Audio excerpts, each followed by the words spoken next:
What's up, guys? Welcome back to another Diesel Dog video. And it's come to my attention that a lot of you guys have started following me or have been following me for a while, are either in high school interested in getting into the trades, in tech school, getting ready to start your journey out into the field, or just starting out in the field already and have some questions. And the question I've gotten a lot is, what tools should you get starting out as a diesel mechanic? And that's kind of a hard question to answer.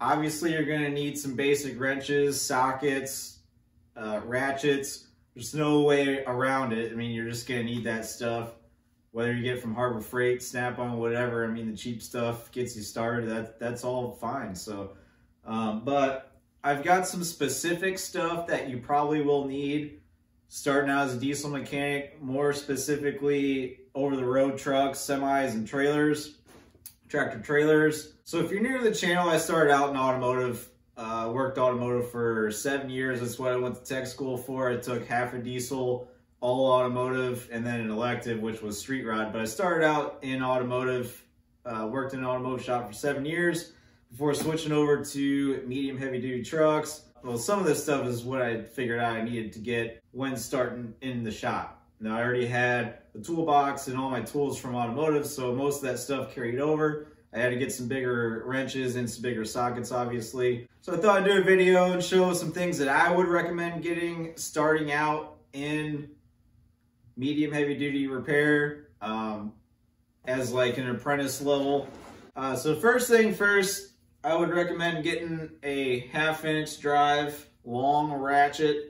This is going to be useful for if you're in the pit or doing PMs or anything. A lot of your drain plugs, you're going to need this ratchet. A lot of your diff plugs and trans plugs, you're going to need this ratchet. Some of them are just a 1/2-inch square drive. You get this ratchet in there, you're going to need the long one. Also, this thing comes in, my hands are dirty now again. Also, this thing, I use it all the time on everything, engine work, suspension stuff. This ratchet is used daily for sure. I got the Snap-on unit, but I mean, starting out, if you went to Harbor Freight or Northern Tool or whatever and got you a long ratchet, even maybe just the breaker bar to start out, but you're gonna need something long and heavy duty because some of this stuff is just stubborn. You got to remember, starting out, you're probably going to be doing the PMs. You're going to be doing probably brake jobs and whatnot. And this stuff, when I started out, I already had it from automotive, but when I started out in heavy duty, I was down on the pit working on PMs, and I used this thing all the time for everything. The other guy that does the PMs in the shop, he's got one. It's always laying on the rail. Daily use. So recommend getting one of these. You don't have to get the Snap-on, you don't have to get the Mako, but definitely recommend a long ratchet or at the very least a breaker bar. Next thing I would recommend is a 1/2-inch impact. I've got the Snap-on, but you don't need the Snap-on. Just any 1/2-inch impact will get you by until you can get a better unit. Ingersoll Rand. I know a guy in the shop that uses an Aircat and swears by it, but I've always had Snap-on impacts. Daily use, obviously, for what I do, but even starting out on the smaller stuff, suspension stuff, if they put you on some spring eye bushings, or you know, you dip your toes in the alignments and you gotta put some shims in the back end, you're gonna need at the very least a 1/2-inch impact here, because stuff is stubborn. You get a torch on something, you're still gonna need to hammer that thing off. And this one's been pretty good. I upgraded my other Snap-on unit a while back, and this one's treated me pretty good. I haven't had to rebuild it. It's been over 2 years now, so I'm out of the, I missed the cutoff to where I could have just sent it out and got it rebuilt for free, but that's on me. I wasn't paying attention. But this thing's been pretty good. But yeah, I would definitely recommend getting an impact. Like I say, you don't have to get the Snap-on, you get the cheaper one, but definitely get one of those. So a couple of the jobs, it seems like they want to put apprentices on are probably like clutch jobs or U-joint jobs, or some of the easier like under chassis work. If you're pulling the drive shaft, one thing I did not know when I was starting out was almost all the U-joint strap bolts are 1/2-inch 12-point, and I only had a wrench. I didn't have 12-point sockets or anything, so pretty quickly I ended up having to get a 1/2-inch 12-point 1/2-inch drive socket. just for the U-joint strap bolts. So you don't have to get the whole 12-point socket set, you know, 8mm up to 19mm if you don't want. If just starting out, definitely recommend getting the 1/2-inch drive, 1/2-inch 12-point socket with a swivel. You're gonna need a swivel to get up in there. That's gonna work really good with your impact. You're gonna throw her on there and there you go. You've already got a setup for pulling drive shafts and you don't have to borrow anyone's tool right off the bat. So that's some things I would recommend there for that. You're gonna find yourself doing that. Let's see what else I got in my bag of goodies here. Brake stuff. You're probably gonna be doing some brakes. 50/50, you're probably gonna find yourself with slack adjusters with this style adjuster or 7/16 socket style. You'll just get a 7/16 socket on there with a ratchet and be able to adjust it back off the brakes. Or it's gonna be this style. You've got a clip in there to release and 7/16.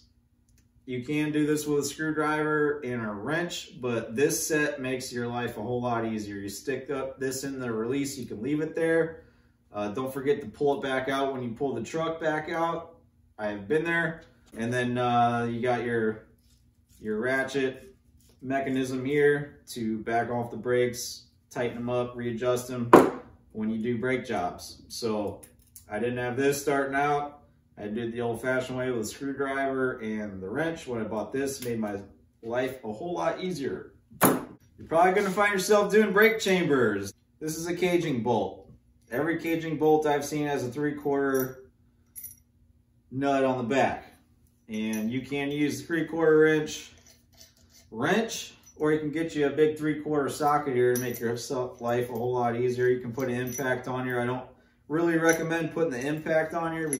You get it on there too tight with the impact, you're gonna end up ruining your nut and all that, and which isn't a big deal, but I still do that sometimes, but usually I just put my ratchet, my smaller ratchet on here and tighten them up. Cage your brake chamber up when you're replacing it. Unless the spring's completely like disintegrated on the inside, then it's not really a big deal to cage it. But make sure getting out in the field, you know exactly what you're doing with these brake chambers. And if you don't ask, don't be afraid to ask.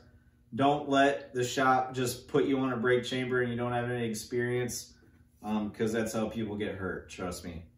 There are different ways to do this. You can release the brakes and get your caging bolt in there and tighten it down and then set the brakes and it'll hold. But sometimes, you know, in funky situations, you just gotta stick your bolt in there and tighten it down and do it that way. But this socket made my life a whole lot easier. Obviously, you can wrench this thing.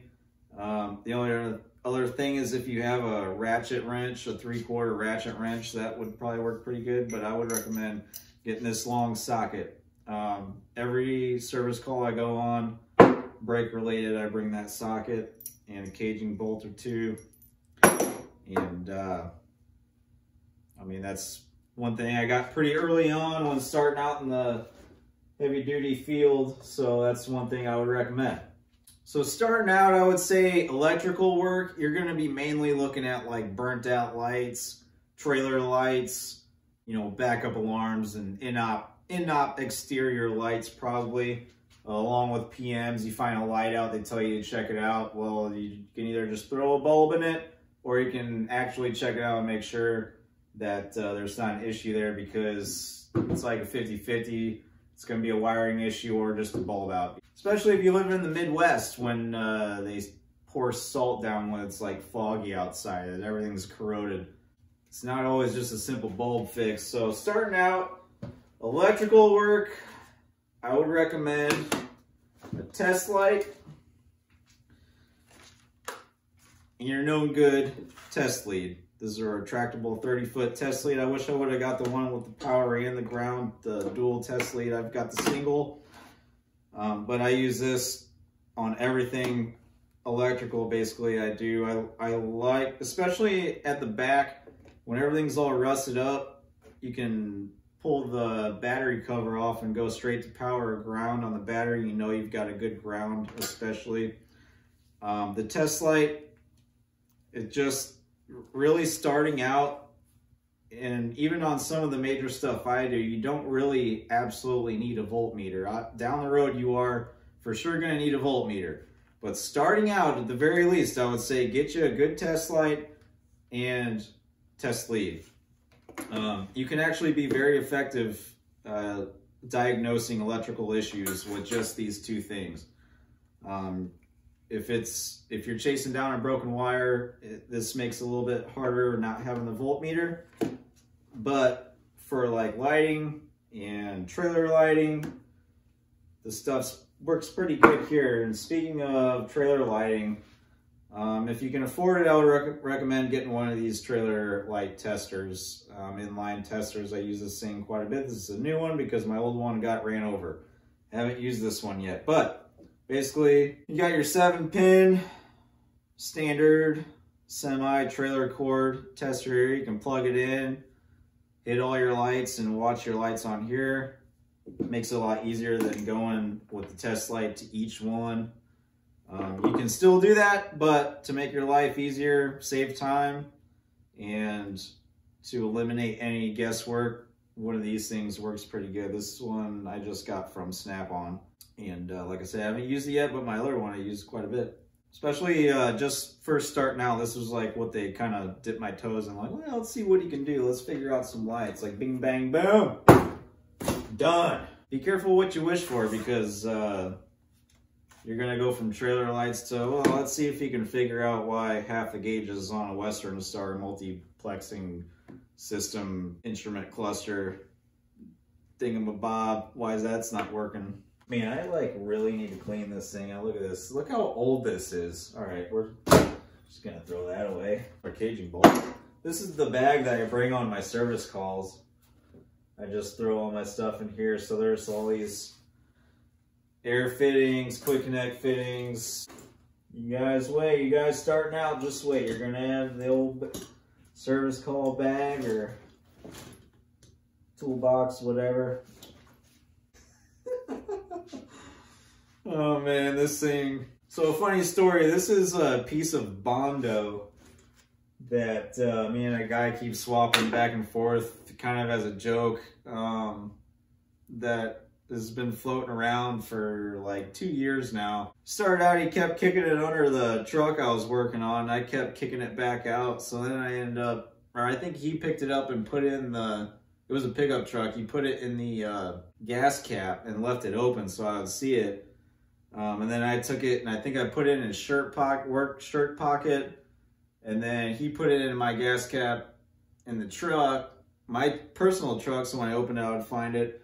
And then I can't remember what I did with it next, but it's crossed paths.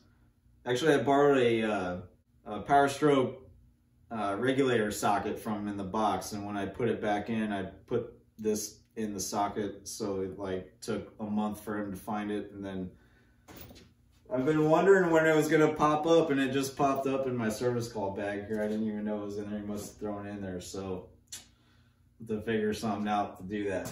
Work shenanigans. All right, guys, well, I hope this video was helpful. Just a short little video I thought I'd do on some of you guys starting out.